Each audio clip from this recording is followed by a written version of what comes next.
Oi, pessoal, mais uma conversa nossa aqui. Dessa vez vamos falar um pouco sobre empreendedorismo.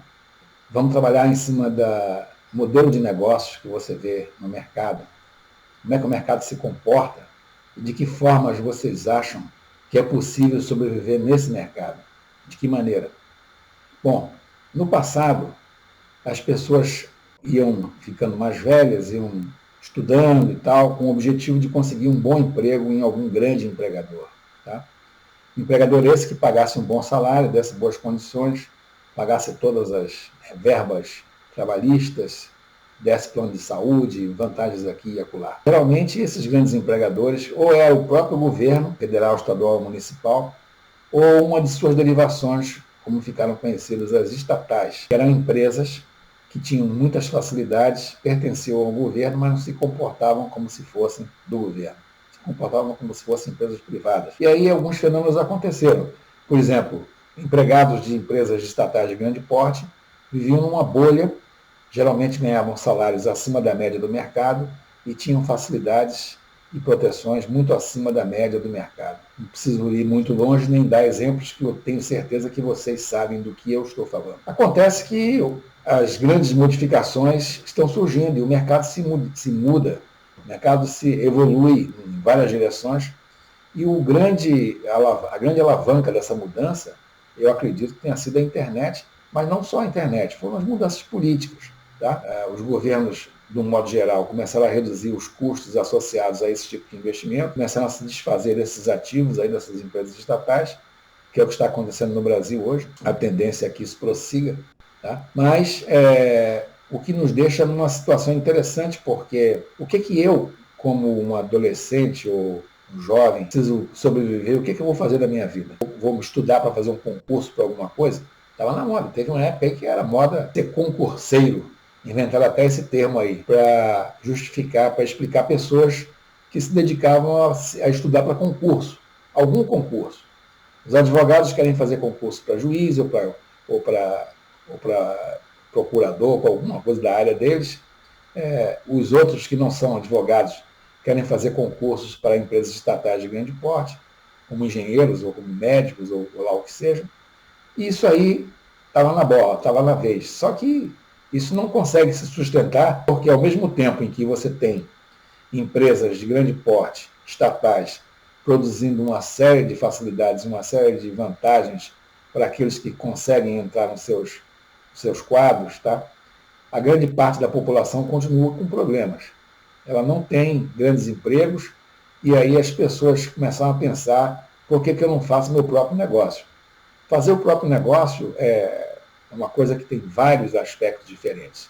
A gente sabe, no modelo tradicional de negócios, o modelo tradicional de sobrevivência, envolvia fabricar alguma coisa, distribuir alguma coisa, vender alguma coisa, prestar algum tipo de serviço para alguma coisa, ou uma combinação de tudo isso. É claro que você vai botar mais enfoque naquilo em que você é mais habilidoso.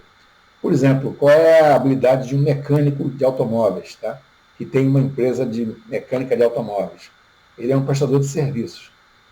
Qual é a habilidade de um pequeno cozinheiro que tem uma loja que fabrica pizzas, ou fabrica sushi, ou fabrica qualquer outra ou empada, coisa desse tipo, tá? Esse cara está trabalhando como um empresário, fabricando seus produtos e vendendo esses produtos. Alguns outros procuram importar coisas do exterior e vender essas coisas como distribuidor. Eu fiz isso durante bastante tempo, tá? Importando em grandes quantidades, distribuindo para centenas de revendedores no Brasil inteiro e também vendendo no varejo na ponta. Quer dizer, eu vender para o revendedor e vender para o consumidor final, ao mesmo tempo. Isso traz uma série de outros aspectos e de dificuldades, porque quando você é o distribuidor, você tem que estabelecer uma regra do jogo e você, como varejista desse jogo, você não pode romper essa regra, o que significa, às vezes, um conflito com o teu varejista. Bom, de qualquer forma, hoje em dia nós estamos vivendo uma situação de grandes modificações em que esse grande empregador, que é o governo, ele tende a ficar cada vez menor. Ele não é mais aquilo que já foi um dia. Então, a tendência dele é ficar cada vez mais enxuto, cada vez mais reduzido em suas estruturas de negócio, e como grande empregador eles vão terminar chegando a um valor mínimo. Tá? Não há mais aqueles espaços aí de arranjar emprego em empresas estatais de grande porte, porque essas empresas estatais de grande porte estão reduzindo suas atividades ou até estão sendo comercializadas, estão sendo vendidas pelo governo.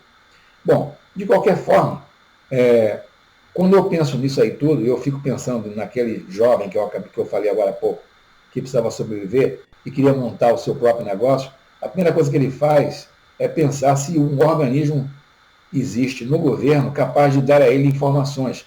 Onde é que ele pode aprender a fazer isso? Existem várias escolas que se dedicam a fazer esse tipo de coisa. Existem fundações poderosas, existem estruturas educacionais bastante fortes, como também existem agências governamentais que se preocupam em ensinar as pessoas como empreender. Esse termo mesmo, empreendedorismo, não é um termo tão antigo assim. Tá? Só que tem um detalhe que eu observo, ou tenho observado, não sei se vocês pensam do mesmo jeito, é que o discurso que é empregado por essas grandes oferendas essas grandes ofertas de educação, ele é um discurso sofisticado, que usa termos que não necessariamente se enquadram nas necessidades e demandas desse pequeno empreendedor. Por exemplo, se a dona Maria quisesse fazer uma empresa para fabricar empada, ela teria que conhecer termos sofisticados? Não. Se o Joãozinho quisesse fazer a sua agência de conserto de automóveis, como é que ele teria que fazer? Se a outra senhora lá, que gosta de costura, quisesse fazer uma oficina de reparos de costura, não sei se vocês já notaram isso, mas a quantidade de pessoas fazendo esse tipo de serviço de costura para pequenos reparos, ela é muito pequena, cada vez menor. Você tem dificuldade de encontrar nos grandes centros quem possa costurar uma calça rasgada, quem possa costurar uma camisa, porque as pessoas hoje não estão mais jogando fora os seus vestidos, as suas roupas que estão com algum defeito. Vamos consertar. E aí eu poderia enquadrar também os sapateiros. Um bom sapateiro tem um valor muito grande, porque ele pode pegar o teu sapato que você não queria mais, restaurar o teu sapato até que ele fique praticamente novo. Bota uma sola nova, bota um salto novo, costura alguma coisa aqui ou acolá e fica beleza.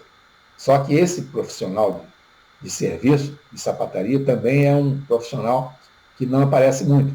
Eu não vou falar dos barbeiros, dos cabeleireiros, das manicures, das podólogas e tantos outros aí, que são atividades destinadas ao pequeno empreendedor, que não quer saber de discussão e de discutir teorias malucas da vida, ou ouvir terminologias com as quais eles não estão acostumados, até porque, salvo algumas exceções, essas pessoas não têm o hábito da leitura, nem se dedicam a estudar com profundidade o que é que dizia, por exemplo, Sun Tzu, ou o que é que dizia o Maquiavel, ou o que é que dizia o Clausewitz, ou um desses grandes filósofos do passado, que tinham teorias e técnicas que são empregadas até hoje. Por exemplo, tem um livro aí que eu comprei em uma certa ocasião, chamado As 48 Leis do Poder. Esse livro é um livro interessantíssimo, porque ele fala de coisas do nosso dia a dia e quais são as leis que governam o comportamento dos seres humanos. E o que acontece quando você obedece uma lei dessas? O que acontece quando você desobedece? Bom, nós precisamos produzir educação para esse tipo de consumidor de informação, porque nós precisamos considerar as questões relativas ao mercado, ao produto e às transações. E no caso das transações, ele continua sendo necessário que ele saiba fundamentos ou rudimentos do que é a contabilidade, que foi criada em 1470, se não estou enganado, lá por um monge veneziano, em Veneza. Quer dizer, é uma coisa muito simples e muito antiga, mas que se tornou uma coisa muito sofisticada e que hoje em dia os contadores, no modo geral, eles não simplificam, eles terminam sofisticando o discurso de forma tal que todo mundo pense que aquilo ali é uma coisa terrível, que ninguém pode mexer naquilo, que só o contador é que sabe. Isso é um grande erro. O cara pequeno que vai fazer a sua fábrica de pizza, ou a sua fábrica de empadas, o seu sapateiro, ou a sua oficina mecânica, ele continua precisando saber da sua contabilidade. Da mesma maneira que ele também continua precisando saber quais são as regras tributárias que se aplicam ao seu negócio, para evitar dele ser multado ou perder dinheiro em alguma transação que ele desconhece. Falei tudo isso para vocês porque é exatamente nessa linha de ação, nessa linha de discussão que eu pretendo evoluir o nosso trabalho aqui na nossa empresa. Nós estamos criando uma série de treinamentos aí para o empreendedorismo, além daqueles que eu já falei em outra ocasião sobre mudanças e sobre o abandono do sedentarismo, mas a parte de empreendedorismo me preocupa bastante porque essa mudança toda que nós estamos vendo no dia a dia, ela requer uma atenção maior. Eu preciso fazer com que esse tipo de discurso, esse tipo de conhecimento, seja simplificado o mais possível e chegue ao alcance das pessoas que precisam dele. Não quero que ninguém deixe de seguir aí seus cursos que quiserem fazer nas agências do governo ou coisa parecida. Não estou dizendo que não façam, mas eu quero trazer para vocês um discurso mais simples possível para que vocês possam usar essas informações da maneira mais direta e imediata que vocês precisem, vocês possam utilizar, ok? Então, vou ficando por aqui e voltaremos a esse tema aí oportunamente, ok? Então, hasta la vista.